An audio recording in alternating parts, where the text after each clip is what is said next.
Alrighty, 10:14, welcome on back in one of my favorite segments that we do ever. Of course, we're talking to Steve Foltz from the Cincinnati Zoo and Botanical Gardens. Each and every, the first Wednesday of every month, you come in and kind of share what's new, what's on the radar for this particular kind of season, this particular month. Tell us what you got here, and it's all kind of mixed into the pollinators. Right. Yeah.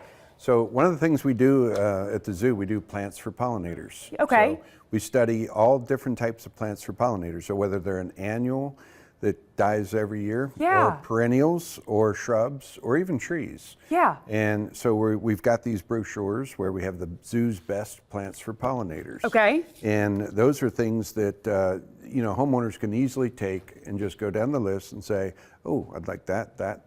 And then they can plant that and have a nice garden that's set up for pollinators. And so I'm assuming that what you've brought in today are just that. Yeah. Okay, tell us a little bit about it. Exactly. So our first one over here, this is a salvia. And salvia bring in the hummingbirds and bees. And wow. It's an annual, but it really is kind of a neat plant for especially hummingbirds. Yes. And then actually the perennial next to it, that's a perennial salvia. Okay. So you see the flowers kind of look alike. And, yeah. But one will come back every year. And so do they typically kind of stay in this color range, if you will, these purples and kind of pinks? Purples, pinks, blues. Beautiful. So really cool color palette there. And again, it's so important too to be able to plant, pollinator friendly plants in your yard and everything. It just kind of keeps the world going right. Yeah. Especially in the urban landscape where we don't have as much. Yep. And but this one's got cute names, Back to the Fuchsia, and because it's fuchsia. I love a good pun, Steve. I know. Okay, so we have, and now I'm already forgetting the names Salvia. of these two. Salvia, okay. And then is this similar? This is the little blue thing that you see all over the landscapes now. It's called catmint. Okay. And it gets about 18 inches high and has these beautiful blue flowers. Yes. And it's really drought tolerant, easy to grow. Everyone can win with it.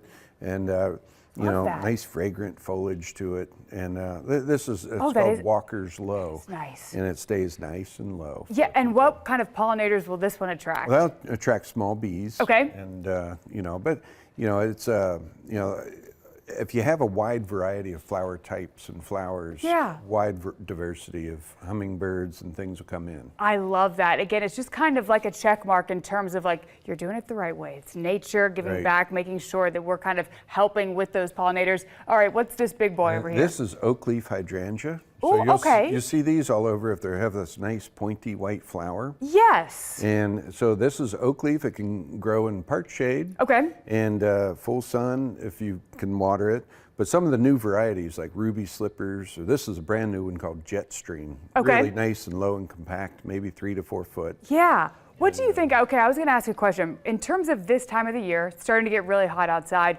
What do you think maybe is one kind of rookie mistake like people like me make when it comes to gardening, attending to our plants this time of year? I think the biggest mistake people make is when they plant the plant, they water it once and then they kind of forget about it. Yes, okay. That very first week or two, you really want to keep your eye on watering. Gotcha. And make sure that it's comfortable and cozy and healthy and all that jazz. Yep. Perfect. Do you have any classes coming up or anything? No classes, but we actually have a tree giveaway. Okay. So if you're familiar with Mad Tree Brewery, of course, Oakley, and I think a little bit at their new one at Parks and Rec. Yes. Tomorrow between 4 and 8, we're hosting a tree giveaway with Mad Tree and Woody Warehouse. We're giving away black gum or tupelo. It's a tree for bees, so they're calling it free tree for the bees.